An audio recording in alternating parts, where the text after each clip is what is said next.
स्मरण कर, उनको नमन कर, उनको वंदन कर हमारे लोहाघाट क्षेत्र की परम अधिष्ठात्री देवी देवधार की माँ भगवती कथा पांडाल के समक्ष विराजमान समय और परिवर्तन की देवी माँ काली को प्रणाम करती हूँ। इस परम पावन प्रांगण में व्यासपीठ पर विराजमान मानस रत्न की उपाधि से सुशोभित हमारे क्षेत्र में अध्यात्म की अलग जगाने वाले भारत माता मंदिर के संस्थापक जिन्होंने स्वेच्छा से शंकराचार्य का पद त्यागा, ऐसे हमारे श्रद्धेय सत्यमित्रानंद जी के परम शिष्य व्यासपीठ पर विराजमान मैं अपने परम गुरुदेव को प्रणाम करती हूँ। और यहाँ कथा पांडाल में आवाहन समस्त देवी देवता, सभी आचार्यगण, संगीतज्ञ बंधु और सभी मित्रजनों और यहाँ पर माँ भगवती के इस परम पावन प्रांगण में विराजमान आप सभी श्रद्धालुओं और मातृशक्ति को आपकी अपनी बेटी शांभवी बुरारी का सादर सप्रेम प्रणाम। गुरु जी ने मुझे 2 शब्द बोलने के लिए कहा है, लेकिन आपके समक्ष तो मेरी जीवन लड़खड़ा रही है, क्योंकि सूर्य को प्रताप दिखाना और सूर्य को प्रकाश दिखाना इसमें तीर जी का सामर्थ्य नहीं है, यह असंभव बात है। आपका और हमारा ये परम सौभाग्य है कि हमें गुरु जी के श्रीमुख से इस कथा गंगा का श्रवण करने को मिल रहा है। माँ भगवती, माँ देवी के इस महात्म्य को सुनने का सौभाग्य हमें प्राप्त हो रहा है। इसमें कोई अतिशयोक्ति नहीं है गुरु जी की, आपकी वाणी में साक्षात माँ सरस्वती का वास है। और अगर मैं आज माँ भगवती के इस प्रांगण से ये भी कहूँ कि आप हमारे कलयुग के वेद व्यास हैं, तो इसमें भी कोई अतिशयोक्ति नहीं है। और मेरा ये व्यक्तिगत रूप से अनुभव रहा है कि जब जब मुझे आपका आशीर्वाद प्रदान हुआ है, आपसे मुझे एक नई ऊर्जा मिली है, एक नई उपलब्धि मिली है और एक उत्साह का संचार मेरे भीतर हुआ है। तो मेरा भी आप सभी से अनुरोध रहेगा कि आप जितने भी दिन कथा सुने, गुरु जी को बहुत श्रद्धा और विश्वास से सुने। आपका आशीर्वाद हमें सदैव धर्मार्थ के लिए प्रेरित करता आ रहा है। बस हमें आवश्यकता है तो पूरे श्रद्धा, भाव, समर्पण, विश्वास से थोड़ा बड़ा पात्र लेने की। हम जितना बड़ा पात्र लेंगे, इस गंगा सागर से हम उतना ही अपने भीतर ज्ञान उतोड़ पाएंगे। तो आप सभी से अनुरोध है कि आप सभी पूरी श्रद्धा, भाव और विश्वास के साथ कथा गंगा का श्रवण करें और यहाँ से कुछ न कुछ सीख के जरूर जाएं। ऐसा नहीं कि आपने एक कान से सुना और दूसरे कान से निकाल दिया, ऐसा नहीं करना है। कहते हैं ना, हमारे धर्मशास्त्र में 4 प्रकार के वैराग्य बताए गए हैं। क्या है वो 4 प्रकार के वैराग्य? क्षणिक है।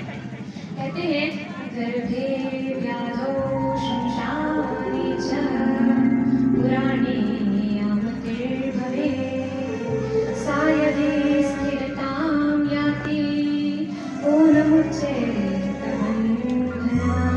गर्भे अर्थात जब जीव अपनी माता के गर्भ में होता है तो उसे इतना कष्ट होता है, उसे इतनी पीड़ा होती है, वो सोचता है कि मैं कब किस नर्क से बाहर आऊं। और जब वो इस संसार में आता है, माया के पेट में बनता है, वो माया के चक्कर में फंसा रह जाता है। दूसरा व्याधो, जब जीव कष्ट में होता है, पीड़ा में होता है, व्याधि में होता है, रोग से पीड़ित होता है, तो वो सोचता है कि कब स्वस्थ हो जाऊं। और जब वो एक बार स्वस्थ होता है, उसका शरीर ठीक हो जाता है, फिर से वो माया के गर्भ में फंस जाता है। तीसरा वैराग्य है शमशानी च। इस शमशान का वैराग्य हमें क्षणिक फल के लिए प्राप्त होता है। जब हम शमशान में जाते हैं, छवि यात्रा में हम शामिल होते हैं, उस समय तो हमें ये लगता है कि ये शरीर है, ये क्षणभंगुर है, पानी का बुलबुला है, ठोकर लग जाएगी तो नाश हो जाएगा। लेकिन फिर शमशान से ऊपर आते हैं, माया हमें जगड़ती है और फिर से वही माया का चक्कर। पुराणे यामतिर्भवे। अभी आप सभी इस कथा पांडाल में विराजमान हमारे व्यास जी के श्रीमुख से कथा गंगा का श्रवण कर रहे हैं, आप सभी सुन रहे हैं। बहुत अच्छे श्लोकों के माध्यम से और बहुत अच्छे उदाहरणों के माध्यम से व्यास जी आपको समझाने का प्रयास कर रहे हैं। बहुत ही सरल शब्दों में आपको समझाने का प्रयास कर रहे हैं। तो अभी आपके मन में ये है कि गुरु जी जो कह रहे हैं वो परम सत्य है, हाँ, इससे ये ब्रह्म ज्ञान है, ये हमें आज मिल गया, बहुत बड़ी बात है।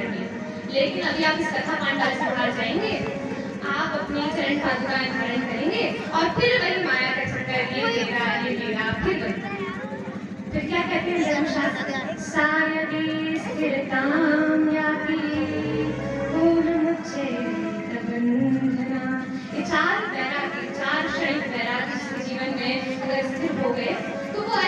जीव है जो इस जन्म और मृत्यु के बंधनों से मुक्त नहीं हो पाएगा।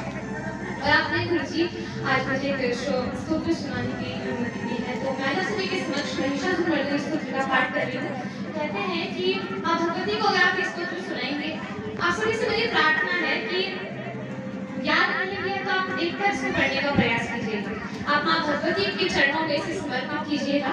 तो इसका श्रवण करने से, इसका पठन पाठन करने से हमारे जीवन की जो नकारात्मक ऊर्जा है वो समाप्त हो जाती है। हमारे भीतर एक माता हमको एक नई ऊर्जा देती है, एक नई ऊर्जा का संचार हम सभी के भीतर होता है। तो मैं आशा करती हूँ कि आप सभी मुझे अपना आशीर्वाद प्रदान करेंगे।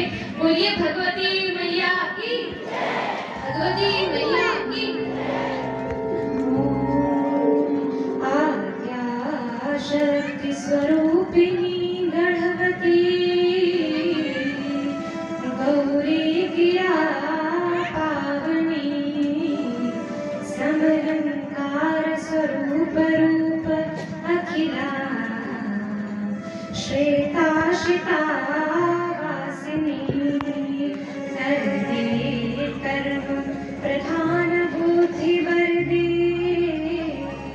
कर्मण्यता भावदे गणमालक्ष्य पारसार धर दे हे विवया भाव से, हे विवया भाव से।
भव प्रसन्ना भव वरदा भव जय मां भगवती देवी जागृता भव चैतन्या भव प्रसन्ना भव वरदा भव। बोलिए भगवती मैया की।